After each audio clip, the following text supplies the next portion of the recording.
После насыщенного эмоциями дня в японских Альпах я остановился на ночевку в городе Мацумото. Очень удобное место в смысле логистики, с хорошим выбором отелей и красивым замком в центре. И меня сразу же зацепил привокзальный квартал. Все было аккуратно, чисто и довольно атмосферно. Даже возникло желание встать утром пораньше и прогуляться по улочкам этого города. А почему бы и нет? Город не самый маленький, на 250 тысяч человек, но центр довольно компактный. И, по идее, у меня было немного времени в запасе. Так что проверка прогноза погоды, немного гугла на ночь, и утром я пошел гулять по городу.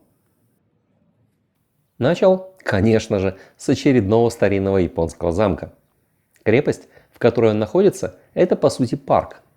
И если замок открывается для посетителей в 8:30, ровно в 8 в золотую неделю, то вход в парк бесплатный и круглосуточный.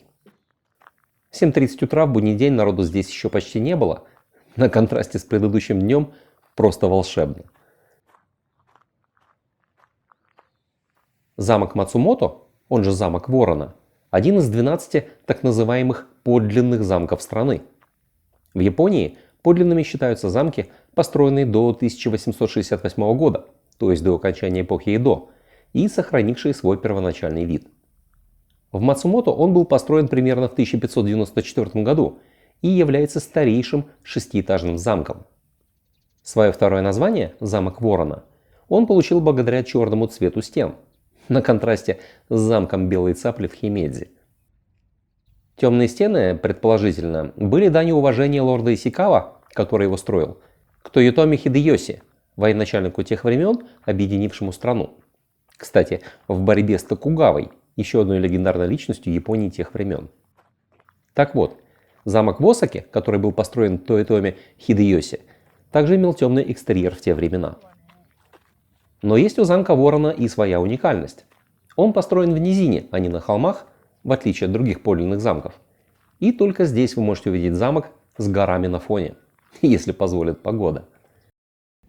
В общем, я обошел замок со всех сторон, и здесь меня опять догнала тема сакуры.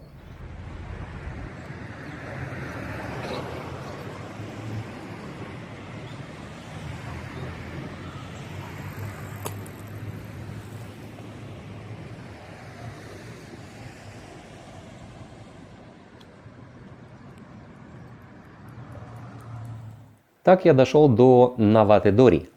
Это небольшая улочка, идущая справа параллельно реке Митоба, с небольшими лавками и магазинчиками, торгующими всем чем угодно. В это время они все были еще закрыты, и я не смог прочувствовать ее вайб. Но мне понравился вид со стороны набережной. А еще эту улицу называют Лягушачьей. Это отсылка к лягушкам Кадзика, которые когда-то жили в реке Митоба.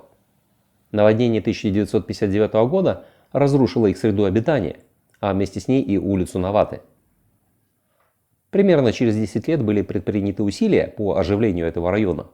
И, как принято в Японии, был создан памятный талисман – лягушка Каэру Дайме-джин.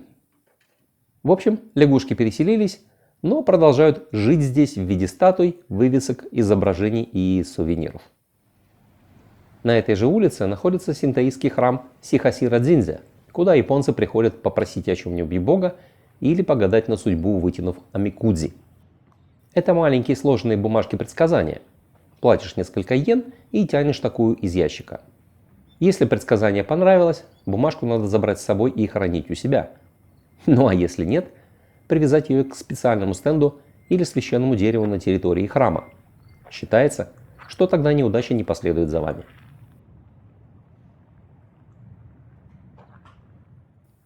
Итого на прогулку по центру Мацумото у меня ушло 2 часа. И было ощущение, что этого мало. Но в 10 утра отправлялся мой очередной поезд дальше на восток страны. Заснеженные горы оставались позади, а впереди ждали не менее красивые места. В этот день я должен был добраться до Никко, одного из старейших национальных парков Японии. Но по пути у меня была запланирована одна остановка. В месте, которое могло поразить своей безумной красотой. Парк цветов Асикага.